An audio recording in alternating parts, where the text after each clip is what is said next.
The fault. We believe that all men are created equal. To the magnificent mosaic that is America. From radio beacon to radio beacon. I have a dream today. Change has come to America. Believe me. Knock, knock. Who's there? It's a figment of your imagination. Randi Rhodes Show. Turn up your mind. Today is the day American patriots start taking down names and kicking ass.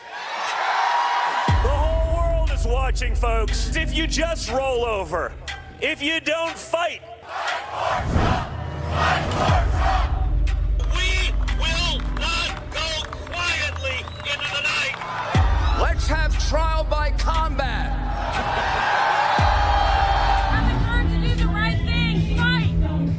You don't fight like hell, you're not going to have a country anymore.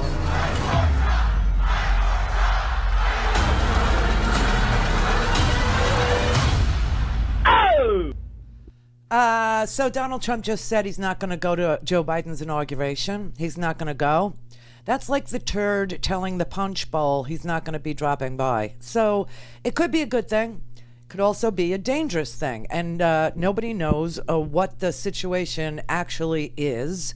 Why would he stay away? Is it because he is classless? Is it because he's a sore loser? I mean, he was a sore winner, so why wouldn't he be a sore loser? Or is it because something is planned and he doesn't want to be in harm's way?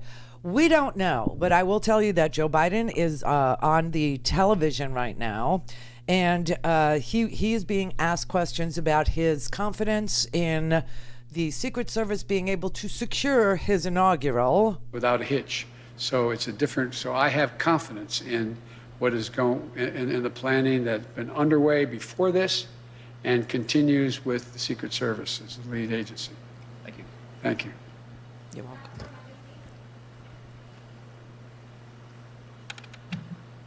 President-elect Biden, Vice President-elect Harris, good to see you both.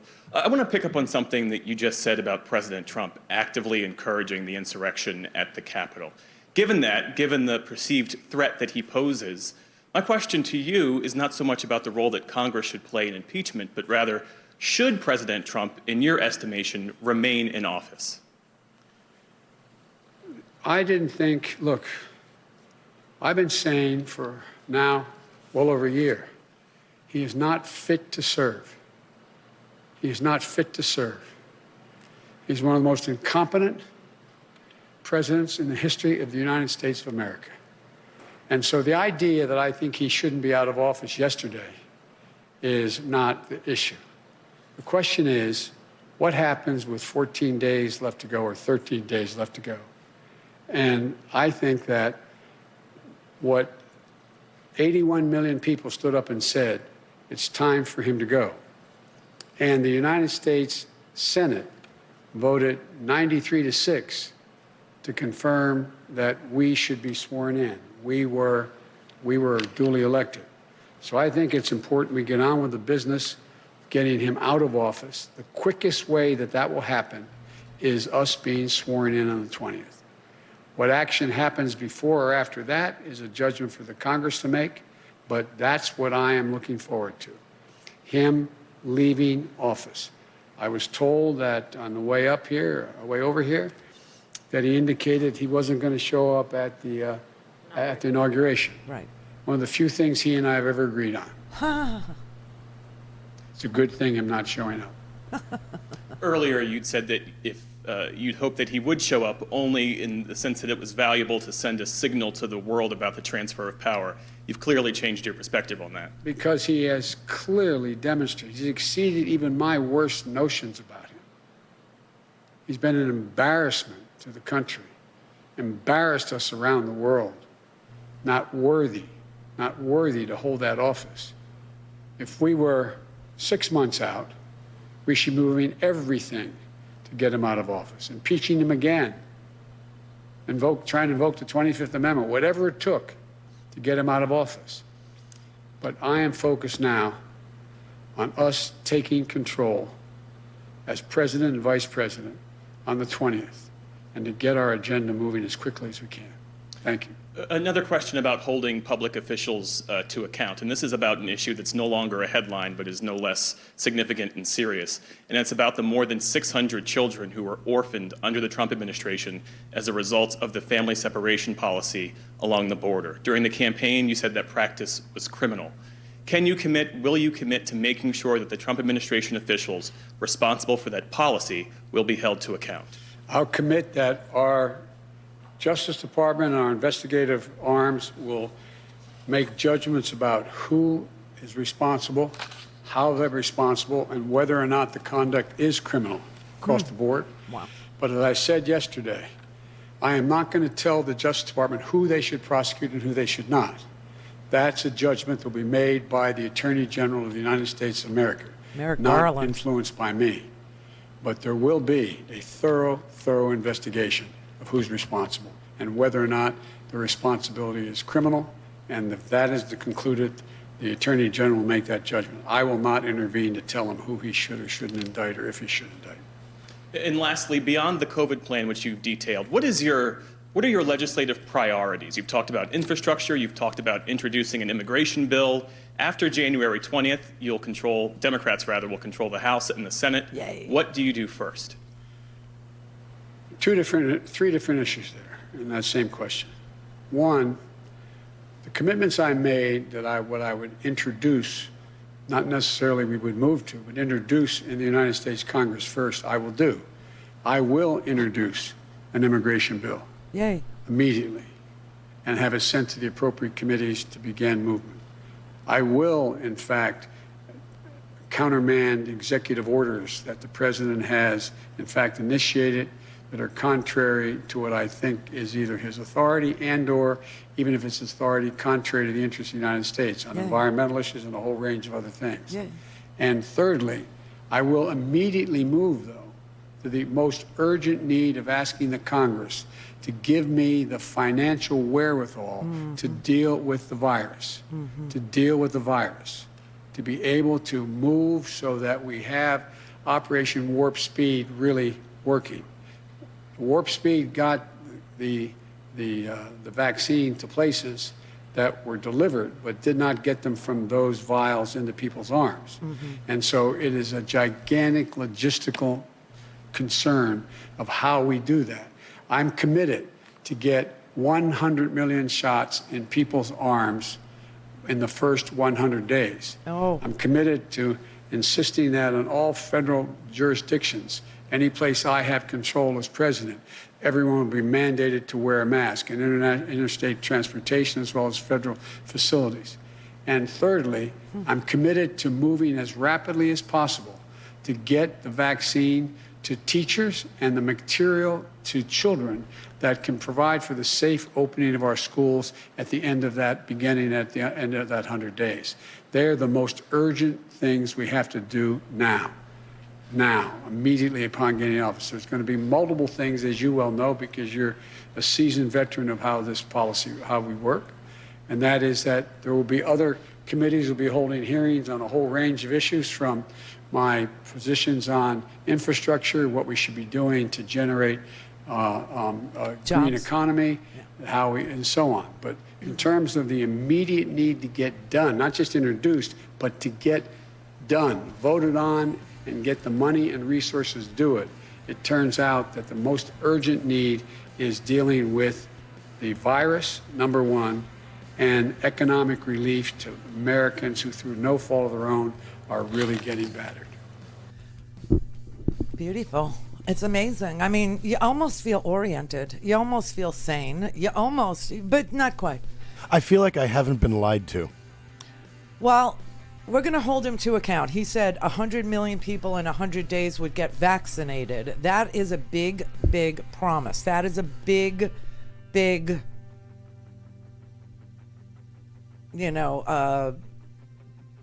fact to check in 100 days after January 20th. That's fact checkable. So we'll keep that. We'll keep that little clip. And we'll see. We'll see whether or not the promise was kept. All things Randi at RandiRhodes.com. Go for launch. Speaking truth to power, The Randi Rhodes Show. problem. Proud Boys, stand back and stand by. We're going to walk down Pennsylvania Avenue, and we're going to the Capitol to take back our country. We must stop the steal. This is incredible. You're allowed to go by very different rules.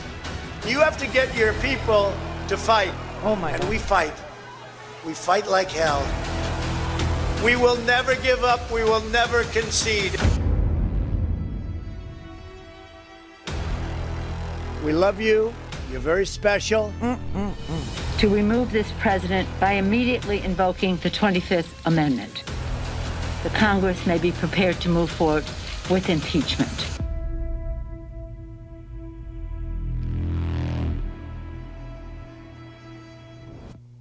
I'm all about it.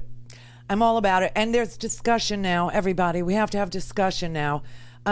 We have to have a discussion about whether or not, 25th Amendment or an impeachment of the president to hold him accountable for his traitorous, treasonous acts of sedition, for his incitement of violence and a riot, for his, aiding and abetting a race war, which is what those people were involved in over there. Now that we see who is getting arrested, and now that we understand the photos, and now that we've been able to, identify some of the people that are responsible for this insurrection, for this riot, for this seditious conspiracy, for this domestic terrorism, now we know what they were about. This was about starting a race war. That is what they've been saying on the internets forever. That is what people who follow this QAnon thing is a thinly veiled anti-Semitic neo-Nazi race war. Okay, that's what it is. The Proud Boys are a hate group. They glorify violence. And the Stormfronters, the 3%ers, the militia movement, the neo-Nazis, they are anti-Semitic, anti-minority race warriors who have every interest in starting a race war, which is what we should have called the Civil War in the first place. When the South seceded, that was the beginning of a race war, so that they could continue to own people. And this is a return to that mindset. That is why it was so disturbing when Ted Cruz brought up the contested election of 1867 and the contested slates of electors that were sent to Congress by states like Florida, South Carolina, right? I mean, obviously, that was the beginning of the end of Reconstruction. Ushered in the Jim Crow laws was that we had two slates of electors sent from governments that were from the same state, but they were two different governments in Florida. There were two different governments in South Carolina, right? And so you had this presidential election between Tilden and Hayes said, send me the electors and I'll pull the Union Army out of your states and you can do whatever you want and re-enslave black people. That's what that's what Ted Cruz's argument was on the Senate floor. And that's why Lindsey Graham getting drunk and telling us the truth about the actual underlying theory of what they were doing was so important. And it's sad, and it's typical of Lindsey Graham to need to be freaking lit in order to tell the truth, finally. But of course we expected that to happen because Lindsey Graham is a parasite. And now that he can see that his host, Donald Trump, is out, he needs to suck power off of somebody who is going to be imbued with the awesome power of the presidency. And so now he's going to suck off the Joe Biden. That's why he went to the floor. These are all political fortunes that they are betting on, right? Now, Ted Cruz, he wants to keep the base or the white supremacists that make up a third of our country, and he's not willing to let them go because he wants to be president in 2024, right? And so he decided, I'm going to stake out this position, and this is what I'm going to do. And I don't care if it causes 5 deaths, and I don't care if a police officer was beaten to death. You know, the flag on the U.S. Capitol at the behest of, no, not the President of the United States, and no, not Mike Pence. At the request of Nancy Pelosi, the Speaker of the House, there is a flag on top of our Capitol today flying at half-mast. It is in honor of a Capitol police officer, former veteran also, 42-year-old guy named Brian Sicknick. The flag is at half-mast in his honor today because he was injured while physically engaging with one of these white supremacists. Now, what I suspect happened, and I won't say that this is the fact yet, there is a homicide investigation that's been opened, but I will say that I suspect that he was beaten with one of those fire extinguishers that I told you they deployed. These white supremacists at the Capitol were given not only safe passage into the Capitol, as we now can see on various videos. I mean, we saw the barricades being opened for them. We saw selfies being allowed to be taken with Capitol police officers. We saw so much that looked like an inside job on the part of many who serve to protect and defend the Capitol. Many of them seem to agree with the goal of these white supremacists. Many of them were down with it, let's just say. And they allowed a lot of things to happen. And then there were others who didn't allow, who tried to stop, who tried to prevent, who tried to protect. And one of them is dead now. One of them has died, a military veteran from Virginia. But I must say that we all know what was not just a coup, okay, not just an overthrow of our government, but what the reason is, what the grievance that underlies all of it is. It's white supremacy. It's anti-Semitism. It's, you saw guys wearing sweatshirts that said Camp Auschwitz, okay? We saw nooses in that Vote Vets video that I just played you. They produced that for us. We saw nooses, we saw the Confederate flag. But even if we hadn't seen those things, what we saw was horseback riders, Bureau of Prisons guys, Capitol Police and riot gear. Now remember, on Monday, when this week started, okay, I told you this was going to be a doozy of a week. It was, if you didn't know, if you did not know that this was going to happen, then you're probably unaware that Trump is going to try and self-pardon. You know what I mean? These are obvious calls. These are not difficult predictions for me to make. Okay, and so we knew that something violent, something ugly, something really crazy was going to happen on January 6th. We just freaking knew it. And I knew it a long time ago. If you are anywhere on the internet or Facebook or Gab or Parler or even mainstream Twitter or Facebook, you knew this was going to happen. You knew. And you knew why.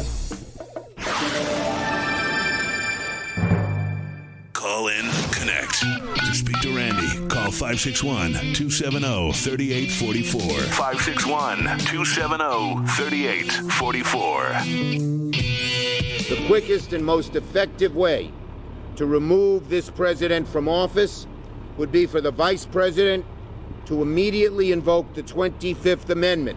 In calling for this seditious act, the president has committed an unspeakable assault on our nation and our people. I joined the Senate Democratic leader in calling on the vice president to remove this president by immediately invoking the 25th Amendment. You were a former member of the cabinet, and in addition to being a White House chief of staff, if you were in the cabinet right now, would you vote to remove him from office?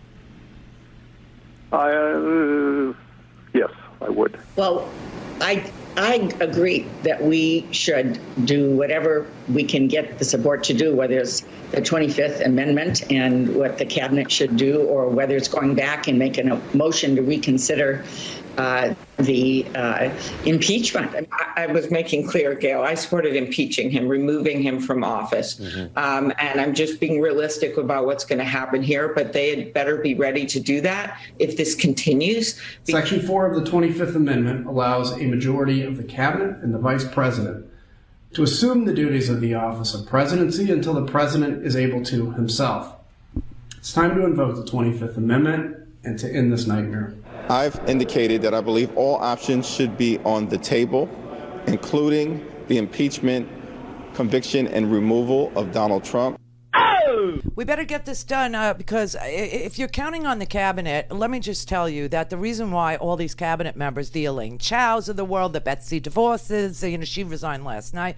The reason why they're resigning is because they don't want to be called upon to do their duty, to write a letter or at least add their name to a letter that Mike Pence needs to write to say the president is unfit, the president is unable, the president is a danger, he is an imminent danger, the president is unhinged, the president is living in an alternative universe, the president is vengeful, the president wants to burn the whole thing down, the president has turned on us, the president is a traitor, and we cannot rely on the president to even be in this office for another minute. That's what Mike Pence needs to do. That's what Betsy DeVos needs to do. That's what Elaine Chao, Mrs. Mitch McConnell, needs to do. That's why they're resigning. They're resigning because they're cowards. They're resigning because they took this train. They got on this train knowing that he was, a racist, knowing he was a lunatic, knowing he was encouraging and inciting a race war in this country from the moment he came down from that escalator. From the moment he came down from that escalator, for them to say that they are the law and order party, it's a joke. What a joke. Okay? Same thing for the pro-life argument. Almost 400,000 people will be dead by the end of this month. By the end of this month. Okay? Holy crap, man. This is so bogus. It's so unbelievable. And the quickest way is for Mike Pence and a majority of the cabinet. And, I don't even know how many we need anymore because people are resigning so fast. I will tell you that we used to have 15 cabinet, the inner circle of the president, the principal officers of the cabinet is what is required according to the Office of Legal Counsel. 1985 memo, OLC. I mean, they were very busy writing OLC memos during the Reagan years, gotta say. President can't be indicted. Only the principal cabinet members are the core cabinet secretaries rather than cabinet level officials without, secretary titles. Anyway, so if that's the case, okay, if we're gonna have to live by the OLC's memos and not the Constitution, by the way, which is silent on whether or not a president can be indicted, which is silent on whether or not a president can be arrested. Silent. Okay, but if we're going to live by these memos, then you would have had 15 people, right? 15 people. And so you would have needed 8. But we have 2 acting, so maybe that's 13 people. And then you have 2 resignations, so maybe we're down to 11 people. And in that case, what do we need? 5? 6? 6. You know what I'm saying? So we would need Pompeo. We would need Sonny Perdue. We'd need Sleepy Wilbur Ross. We would need, Ben Carson to wake up. Do you know what I mean? So I don't know what the situation is there. I know that, there's reporting that says that it's being discussed, but that Pence doesn't want to do it. But it's the easiest way, it's the quickest way, and it's the most correct. It's the right thing to do, which probably means none of these people will show up to do it. Where's Chad? Well, that's right. Chad is acting too, so that's 3 acting. So wait, if we have 3 acting minus 15, so that's 12, and 2 resignations, that's 10. So we would still need 6, right? Because you need a majority. We would need 6. And that's what needs to happen here. And every Democrat in the House is ready to impeach him. I don't know that this is the exact timeline that they have in mind, but it seems like Monday we might see a pro forma session of the Congress, meaning Congress is out. You know, Congress is out. They completed their duties for the break until the recess. Now, we're in an odd situation. Okay, yeah, this is what we call lame duck time, right? And I told you lame duck was going to be crazy. It was going to be cray-cray. And it is. But, so you have the 117th Congress in the House, right? Remember, you saw Nancy Pelosi swear everybody in for the 117th Congress? But you don't have the 117th Congress in the Senate. We still have the old 116 in the Senate. That's why Mitch McConnell's still the majority leader, right? We haven't done that yet. And the new senators won't be sworn in until like January 22nd, 21st, 22nd. So we're in this odd moment where we have half of the new and half of the old. And, so this is why the easiest thing is the 25th, right? It's the easiest thing to accomplish. However, I believe on Monday, Nancy Pelosi will have a pro forma session in the House, the new House, and she will ask for the Judiciary Committee chairman to waive the rules of the House so that the articles of impeachment do not have to come from the Judiciary Committee after debate in the Judiciary Committee. They can just be introduced on the floor and voted on. Now, what I'm hearing, and again, when I say that, it means it's not confirmed. I don't have a second source, right? But I think, from what I'm hearing, that on Monday we will see articles of impeachment introduced in the House, and I believe they will include a charge of insurrection against the President of the United States. Now, you realize that has never been done. No president has ever been impeached twice. Does that mean if he's impeached again that he can't run in 2024? No, it does not. It doesn't preclude him from running unless Congress includes a disqualification that that person cannot hold future office. This is the Randi Rhodes Show. To speak with Randi, dial 561-270-3844. That's 561-270-3844. Yesterday, the President of the United States incited an armed insurrection against America. The gleeful desecration of the U.S. Capitol, which is the temple of our American democracy, and the violence targeting Congress are horrors that will forever stain our nation's history, instigated by the President of the United States. That's why it's such a stain. In calling for this seditious act, the President has committed an unspeakable assault on our nation and our people. I joined the Senate Democratic leader in calling on the Vice President to remove this President by immediately invoking the 25th Amendment. If the Vice President and the Cabinet do not act, the Congress may be prepared to move forward with impeachment. That is the overwhelming sentiment of my caucus. Justice will be done to those who carried out these acts, which were acts of sedition and acts of cowardice. To those whose purpose was to deter our responsibility, you have failed. You did not divert the Congress from our solemn constitutional purpose to validate the overwhelming election of Joe Biden and Kamala Harris as President and Vice President of the United States. All right, so I just got hold of the article of impeachment that's circulating, okay? It only has one article, and just as I thought, the article is incitement of insurrection. Seriously. It's really short. Well, it's like 3 pages.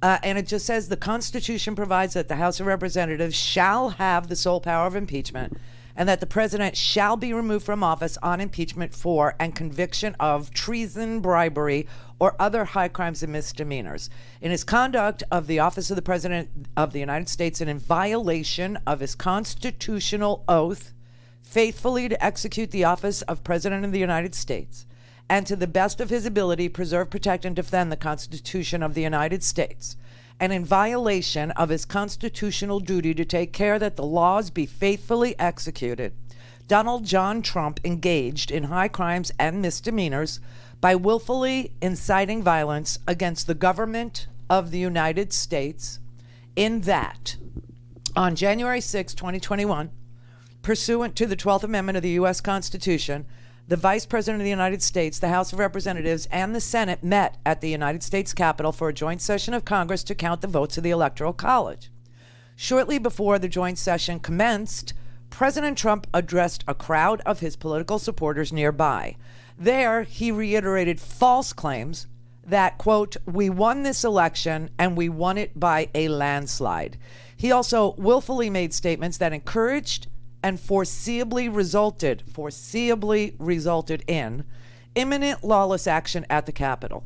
Incited by President Trump, a mob unlawfully breached the Capitol, injured law enforcement personnel, menaced members of Congress and the Vice President, interfered with the joint session's solemn constitutional duty to certify the election results, and engaged in violent, deadly, destructive, and seditious acts.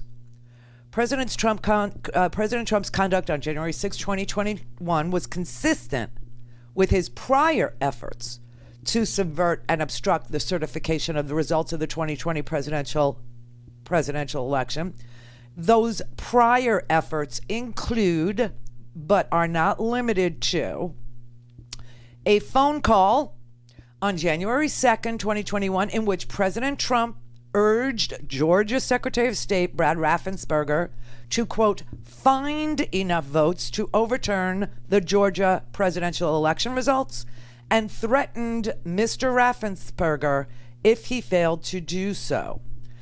In all of this, President Trump gravely endangered the security of the United States and its institutions of government. He threatened the integrity of the democratic system, interfered with the peaceful transition of power, and imperiled a coordinate branch of government. He thereby betrayed his trust as president to the manifest injury of the people of the United States. Wherefore, President Trump, by such conduct, has demonstrated that he will remain a threat to national security, democracy, and the Constitution if allowed to remain in office, and has acted in a manner grossly incompatible with self-governance and the rule of law. President Trump thus warrants impeachment and trial, removal from office, and my favorite part, disqualification to hold and enjoy any office of honor, trust, or profit under the United States. Oh! So that would preclude him from a run in 2024. This is what I was telling you before the break, right? Because neither the 25th Amendment or removed by impeachment and conviction in the Senate precludes him from running in 2024. That question was asked of me a million times yesterday, including by Jess. Jess is becoming uber political. I have to say, I did such a good job with that child. Happy birthday, babe. And that was one of her questions. And so I actually was forced to prove it one way or the other. And in looking to prove it to somebody who I care gets the right information, it was a unanswered question until and unless Congress included the disqualification for future office. And in this single article, it's just one article, it would disqualify him from ever holding any office of honor or profit, which means he could not be the CEO of his own company. He could not run his foundation. Well, he can't anyway, for 10 years because he's a fraud. Yeah. So expect him to try and, self-pardon because this is insurrection. This is an article. Now, again, just so you know, we have a new Congress. The 117th is sworn, seated, and prepared to govern. But we have the old Senate. Mitch McConnell is still the majority leader, still to this very moment. And therein lies why the lame duck was always going to be a disaster. But Donald Trump poured so much gasoline on that mess that was just sitting there anyway, that to do nothing would be, it would be a shanda. Now that's Hebrew for a sin.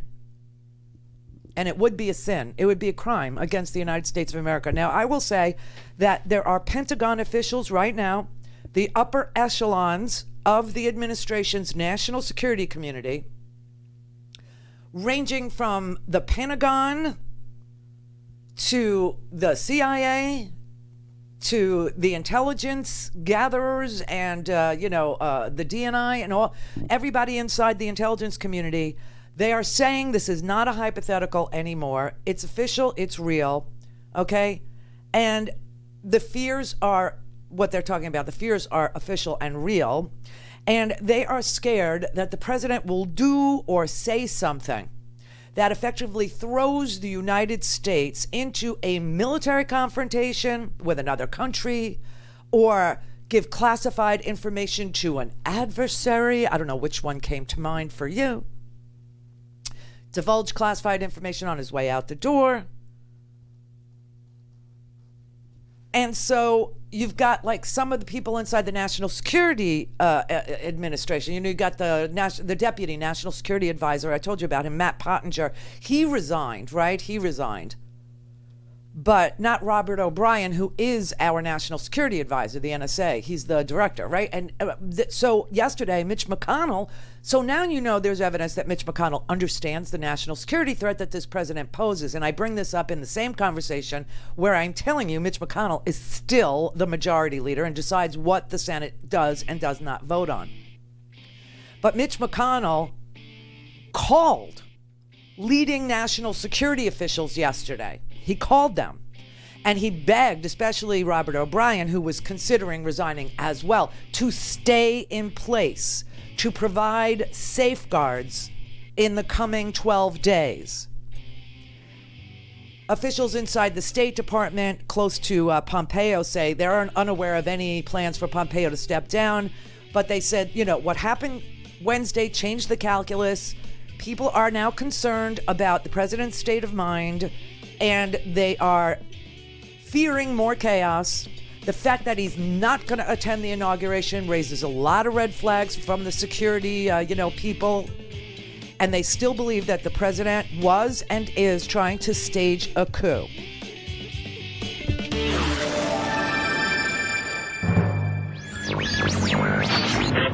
Mary had a little man, the fall.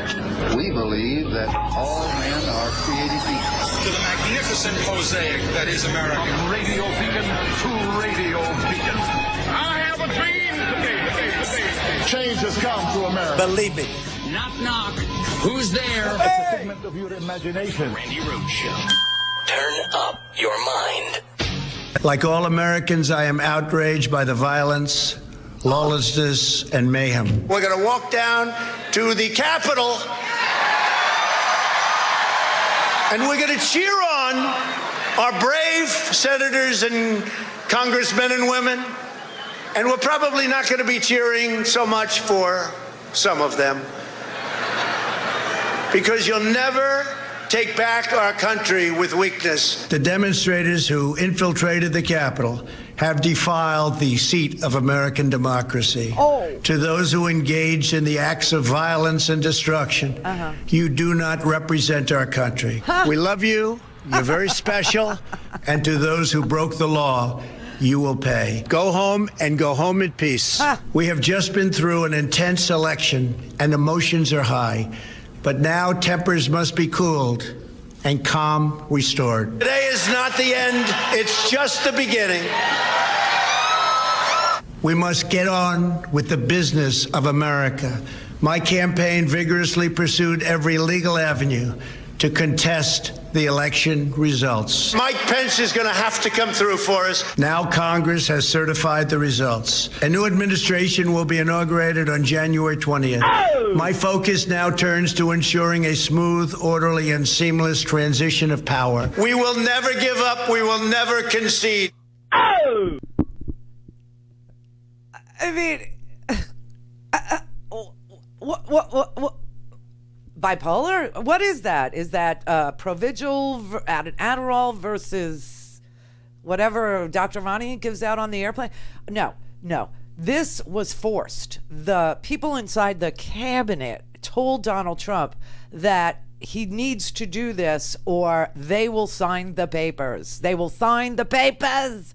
And I got to tell you that the white supremacists, the neo-Nazis, Cult 45, the death cult, they are out of their minds grieving. They're shocked and surprised that Donald Trump backstabbed them.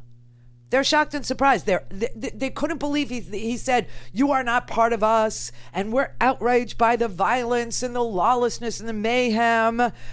Donald Trump incited this siege of the Capitol. Donald Trump, I mean, the last time the Capitol was attacked, I told you, was August 1814. It was during the War of 1812, and it was a foreign adversary. It was the British. And they burned the Capitol down. Now we're finding out that was the plan. They had Molotov cocktails, they had pipe bombs, they had stuff to make napalm. I mean, they had long guns, short guns, ammunition, large capacity magazines. They were ready to burn it down to the ground. I don't know what stopped them. I guess, their own stupidity is what saved us, just like his stupidity saved us many times, because Donald Trump is a chaos president. He's an insurrectionist. He's a traitor to the nation, but he's too stupid, right? He's just too dumb to pull it off. Same thing with his supporters. You saw when they got in the Capitol. They couldn't believe it. They didn't know what to do. They had no earthly idea what to do. But when he said, you could see them go crazy. By the way, if you follow this right-wing lunacy, it's almost fun now. I mean, it used to be scary, but now it's like, he backstabbed you, buddy. He backstabbed. Why did you think you were going to be different? Why do you think he wasn't going to serve you up on a platter? Why? Why did you think that? Let him in, tender woman, let him in. But you knew I was a snake. You knew I was. I mean, he told you who he was. Anyway, they are grieving. They are angry. They're in denial. They're like, this was a punch in the gut, a stab in the back. I feel like puking. These are some of the messages, And some of them are just like, but he said it was going to be wild. And then when it got wild, he calls it a heinous attack and middle fingers his supporters that he told to do this. He told us to do this. He told us to be there.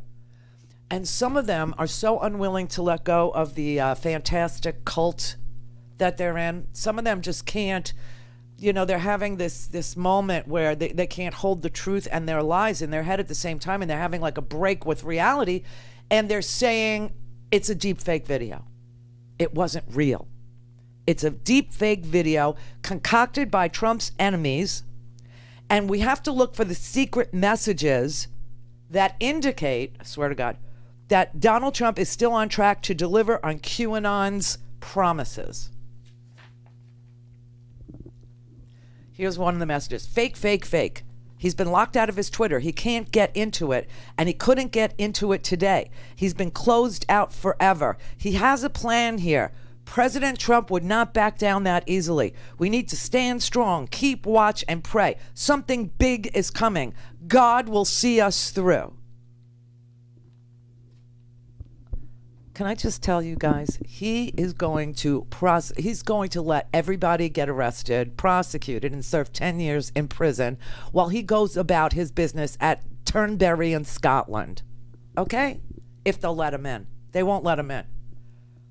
He wanted to flee to Scotland. He wanted to go. This was a story in the middle of all this. He was going to flee. He was going to go to Scotland and sit out the inauguration there. But the government of Scotland said he can't come because of COVID. He can't come. Americans are not wanted there. They're not allowed there. They're banned from the from the kingdom and the Commonwealth. So you can't go.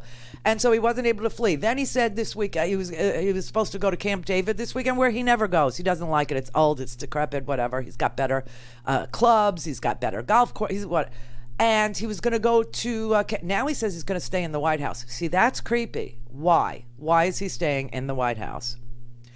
Now, I will tell you, his supporters are still they're but some of them are seeing a little crack of light under the door that they've been cowering behind, okay, and believing this. One of them said he could have declared martial law, like Mike Flynn said. Instead, he got the patriots to show their face, and they did. And now they know who they're looking for. Exactly. How gullible did you... I mean, I just wonder, did you not think the snake was going to bite you if it was a question of his survival as president of the United States? Did you not? He was just going to use you like an old girlfriend, okay? He was just going to use you like a Kleenex and toss you aside.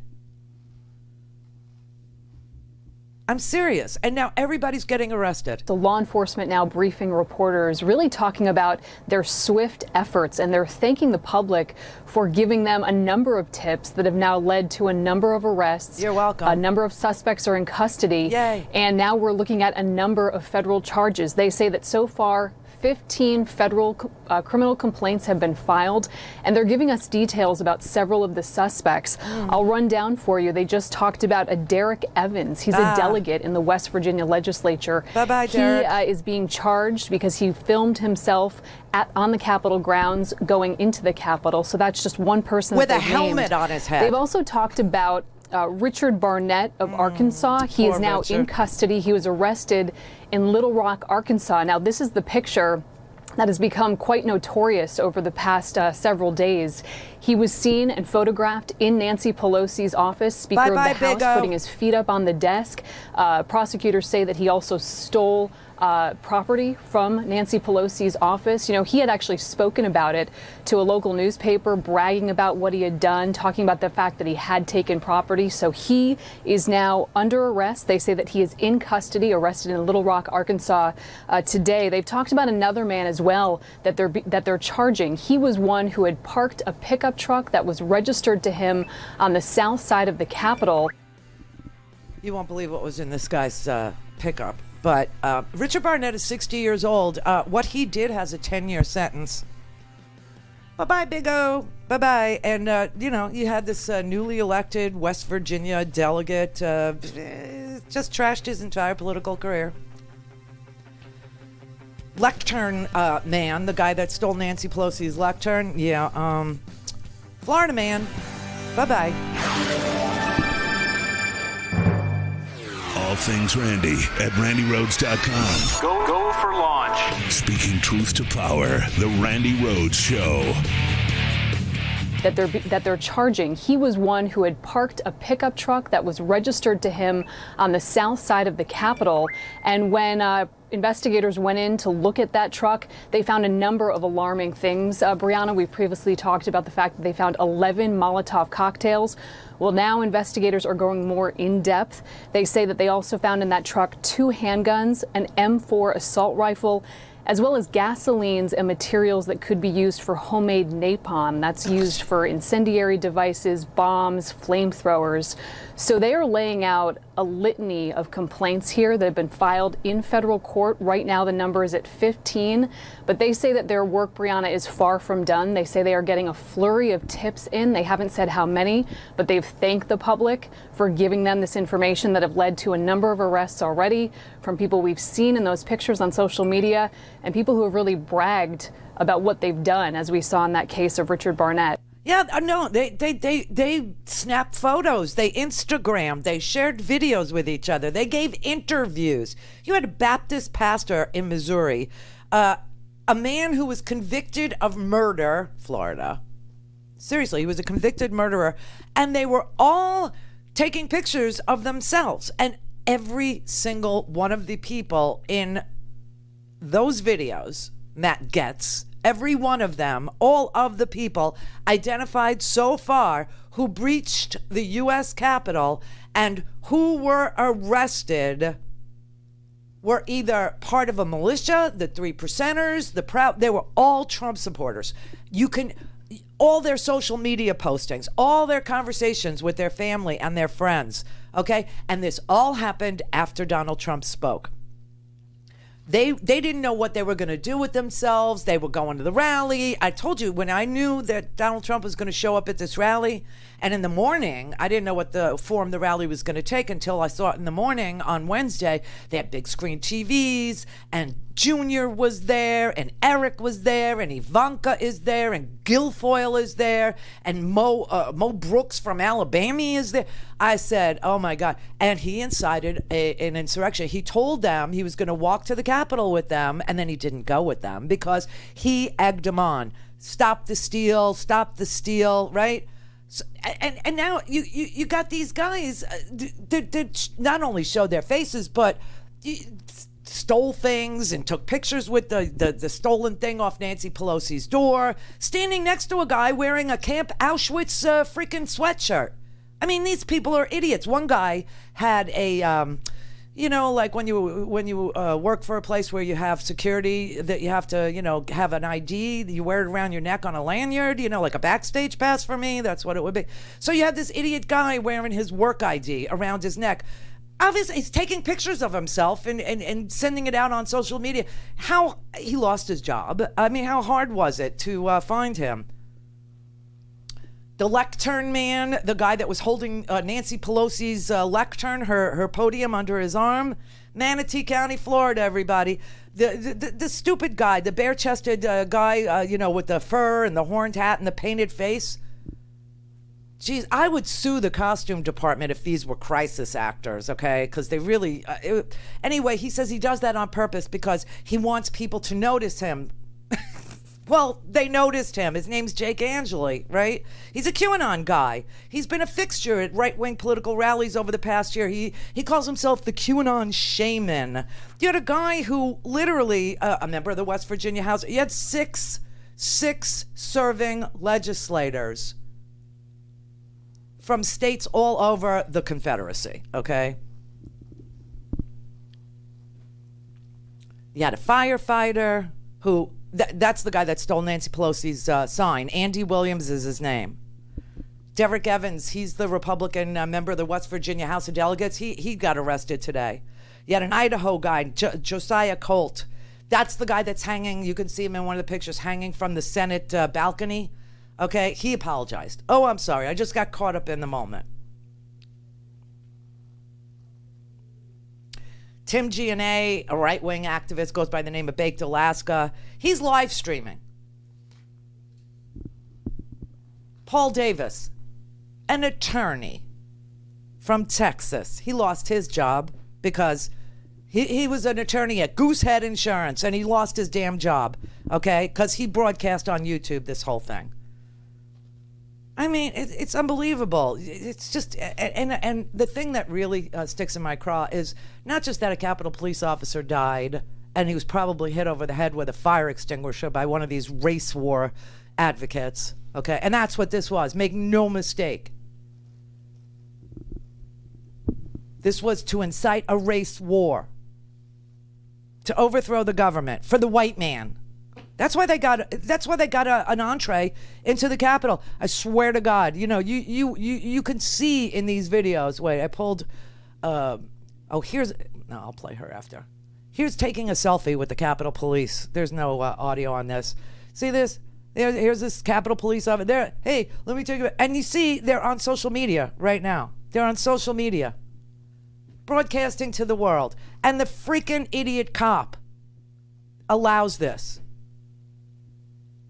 Can you imagine if this was a Black Lives Matter protest? Can you the carnage, the bloodshed, I mean, the rubber bullets and the men on horseback trampling these people, the pepper bombs, okay, and the pepper spray and the zip ties and knocking people to the ground and then zip tying them, the arrests. Oh my God. And everybody knows it. Everybody freaking knows what time it is there. Everybody knows what happened. There's not one single person that could watch this, even if they were the most ignorant people on the planet, and they didn't understand that this was all going on social media, the organization of this, I mean, anybody who wanted to know, and you would think that the Department of Homeland Security, or you would think that the DOJ, or, you know, the Bill Barrs of the world, right? You would think that they would prepare because they saw, you know, cyber activity, let's just say, that they saw social media was lighting up with, hey, January 6th is our day. The moment has come. I mean, I got callers that said, you know, you have no idea the revolution is coming. Of course I had an idea. I knew exactly. But I knew it was going to last a couple of hours. I didn't even think it would last a couple of hours. I figured the Department of Homeland Security, the Department of Justice, I figured, you know, Secret Service, Capitol Police, that they were prepared for this. But you know when I knew? Remember I told you there was this caveat. I kept calling it a caveat, that the National Guard that were given to the D.C. mayor, because she's not a governor, D.C.'s not a state, were going to be unarmed. Remember I kept telling you that? That was a sign, a signal to all these idiots and me that this was going to be allowed to happen. That Charlottesville was going to look stupid. And it would be the same people.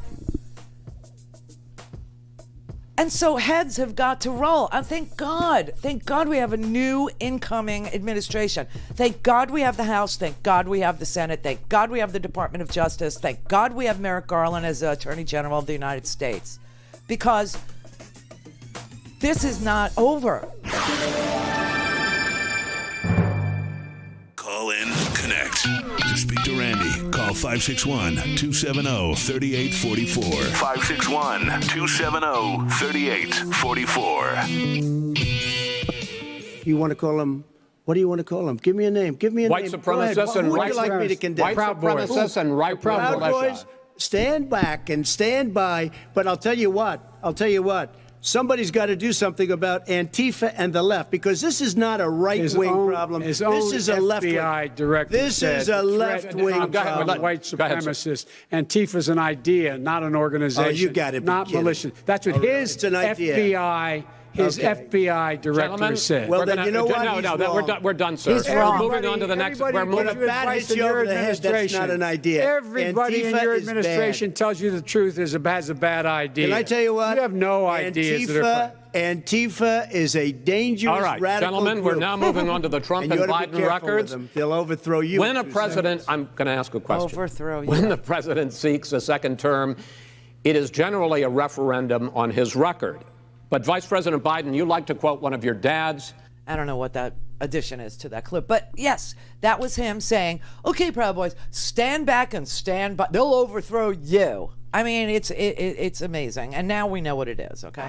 This is treason. This is insurrection. This is rebellion. Period. I have heard people looking at small protests in Portland, Oregon. Yep. Where people were tear gassed, beaten, kidnapped. And they said, no. Whatever you do to those protesters is okay, because we have to have law and order. We have to have law and order. This is rebellion. It is treason. It is lawlessness. It is unacceptable. And we are on a glide path at this point to having to look down the barrel of possible civil war. All the things we talk about up here sound so abstract. When we talk about the peaceful transfer of power, it just sounds like something from a book. This is what it looks like when you don't have a peaceful transfer of power. Abraham Lincoln talked about some people want rule or ruin. If I can't have it my way, I'll burn the whole country down. Yep. If I can't have it my way, I will burn the country down. So now I don't think that Republicans and conservatives can look at this and say this is okay. I'm calling on all of my conservative friends, my Republican friends, to say, what would I do if Black Lives Matter? Hello. Dropped 30,000 black people on the nation's capital and laid siege to the seat of power in the middle of a joint session of Congress and broke in. I think we know. We've seen what happens to Black Lives Matter protesters. We've seen they're gassed for peacefully protesting. They are, arrested. They're hogtied. They're, rubber bulleted. They're pepper bombed, pepper sprayed, you name it. You had people on horseback at Lafayette Square Park. You had the whole full complement of the entirety of law enforcement, including people with no names, no badges, no ID, no nothing. We didn't even know what part of the government they came from, called out there by Bill Barr to keep the peace in Lafayette Square Park so Trump could walk to the church and hold a Bible. Can you imagine if 30,000 black people... Okay, so I'll tell you an old one. So there was a time when Ronald Reagan was president. It was president or governor. I think it was governor of California. And Black Panthers decided that they would strap up. They would arm themselves and just stand on the steps of the Capitol. They didn't do any violence. They didn't, do any vandalism, nothing. So what did Ronald Reagan do? They banned assault weapons because black people can't have them. That's just, no, that can't happen in this country. Can't have black people armed for self-protection. Can't hold that idea in our head. That's just, what? So I think we know exactly what would have happened. Anybody who's willing to tell the truth knows. These people were so unafraid of the cops. Yeah. Who were sparsely distributed through our capital, which hasn't been breached since 1812. 14. When it was burned. The reason they could easily and casually, with their cameras on, film themselves throwing things through the walls of our Capitol, our property, going inside the Capitol, sitting in Speaker Pelosi's office, casually take pictures of themselves, have that played on Fox News, they know that they are not in jeopardy. Because the cops are taking selfies with them, walking them down the steps to make sure they're not hurt, taking care with their bodies, not like they treated Freddie Gray's body. White Americans aren't afraid of the cops. White Americans are never afraid of the cops, even when they're committing insurrection, even when they're engaged in attempting to occupy our Capitol to steal the votes of people who look like me. Because in their minds, they own this country, they own that Capitol, they own the cops work for them, and people like me have no damn right to try to elect a president. Because we don't get to pick the president. They get to pick the president. They own the president. They own the White House. They own this country. And so when you think you own it, you own the place, you ain't afraid of the police because the police are you. And the police reflect back to them. We're with you. You're good. We're not going to hurt you because you're not them. Guarantee you if that was a Black Lives Matter protest in D.C., there would already be people shackled, arrested, or dead. Dead. Definitely dead. Oh, definitely dead. Molotov cocktails, pipe bombs, suitcases, napalm, long guns, M4s, handguns, large capacity magazine. Oh, please, dead. Of course dead. They would be dead. And everybody understands. Everybody knows what went on there. Everybody knows that this was a white rebellion that was allowed to happen. Because just like in the olden days, when the KKK was the police, so is it today. So is it today. Incoming representative from Missouri, Cori Bush, she was, this woman is amazing, okay? She was a homeless single mother living in her car and just got elected to Congress through extraordinary efforts of her own. She knows.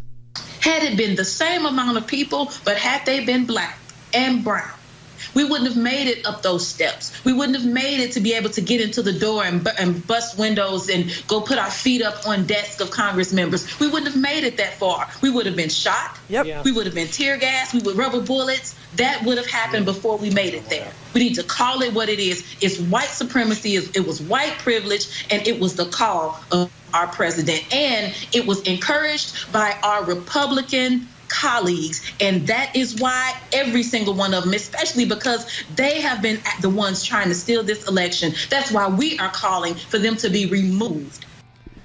Yes, Josh Hawley needs to be removed. Ted Cruz needs to be removed. Paul Gosar needs to be removed. Matt Gaetz needs to be removed. We have to clean house, man, because we've got white supremacists in our government who egged this on, who told these lies, who knew that they were lies. I'll prove to you that they knew they were lies. On the other side of this, I'm going to play you Ben Sasse of Nebraska, okay, Republican, And I'm also going to play you, remember Crazy Trey Gowdy, who's got that, 22nd century hairdozy? He looks like some freak out of a, sci-fi movie. He admits that the Republicans lie to the Republican voters.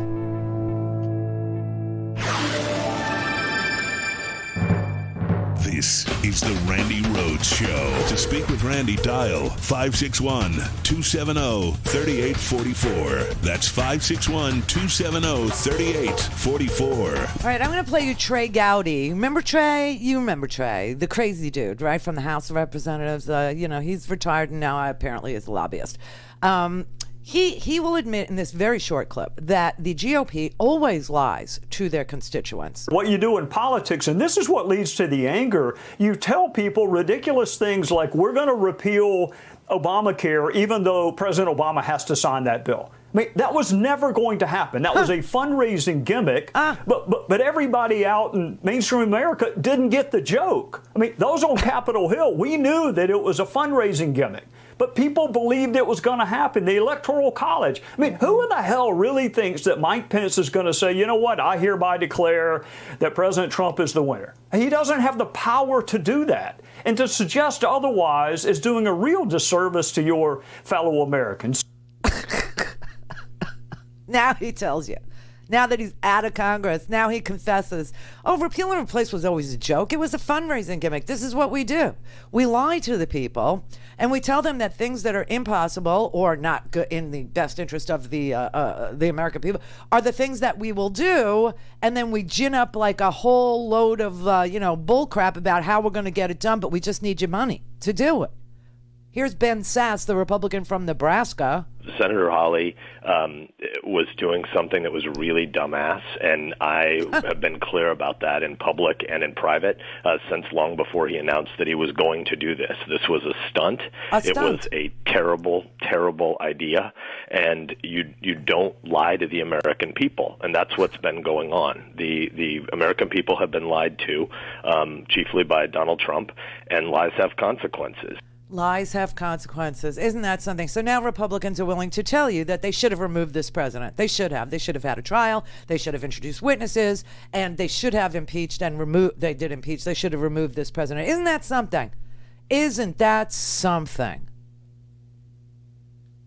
Now, I want to play you what Josh Hawley lied about, and then you'll remember the lie, and you'll say, oh, my God, this really was a huge lie. Now, this guy, Josh Hawley, I should tell you, John Danforth, who is like a stalwart, he's a mentor of inside the Republican Party, okay, from Missouri. He was a senator from, I don't know, like 1980 to 95. I mean, John Danforth is the person that endorsed and mentored Josh Hawley. Today, he says doing that was the biggest mistake he ever made in his life, because this is what Josh Hawley stood up and said contesting this election. Word about Pennsylvania, which is a state that I have been focused on, objected to, as an example of why people are concerned, millions of Americans concerned about our election integrity. The state of Pennsylvania, quite apart from allegations of any fraud, you have a state constitution that has been interpreted for over a century to say that there is no mail-in balloting permitted except for in very narrow circumstances that's also provided for in the law. And yet, last year, Pennsylvania elected officials passed a whole new law that allows universal mail-in balloting and did it irregardless of what the Pennsylvania Constitution said. Okay, so that was the big lie about Pennsylvania, and Josh Hawley stood up, and he was the leader on objecting to the slate of electors that Pennsylvania sent. All right, here is Senator Bob Casey from Pennsylvania. Let me address the allegation regarding the Pennsylvania Constitution and the General Assembly. Mm-hmm. Somehow that the General Assembly didn't have the authority to enact no-excuse mail-in voting, that process for the people of our state. First, the law in question, Act 77, was passed in 2019 and was implemented without any serious question as to its constitutionality. The law was passed by a Republican-controlled General Assembly, House and Senate. It was only after the 2020 election when it became clear that President-elect Joe Biden won Pennsylvania by a little more than 80,000 votes, did some Republican politicians in our state decide to challenge the constitutionality of the law. Second, Act 77 is plainly constitutional. My colleagues allege that the state constitution requires in-person voting except under limited circumstances. This is not true. While Pennsylvania lays out specific situations in which absentee voting is required, there is no in-person requirement in our state's constitution. The Constitution sets a floor, not a ceiling, for this type of voting. Second, apart from the argument made by my colleague, there's bipartisan agreement across our state, at the local, state, and federal level, that our election was fair, secure, and lawful. On Monday, my colleague from Pennsylvania, Senator Toomey, wrote in an op-ed, and I'm quoting, "The evidence is overwhelming that Joe Biden won this election," unquote. There's simply no evidence to justify the outrageous claims of widespread voter fraud or election irregularities suggested by those seeking to overturn the election. 60 cases, court after court, all throughout our state and throughout the country, including the Supreme Court, dealing with this bizarre argument that we know is based upon that lie.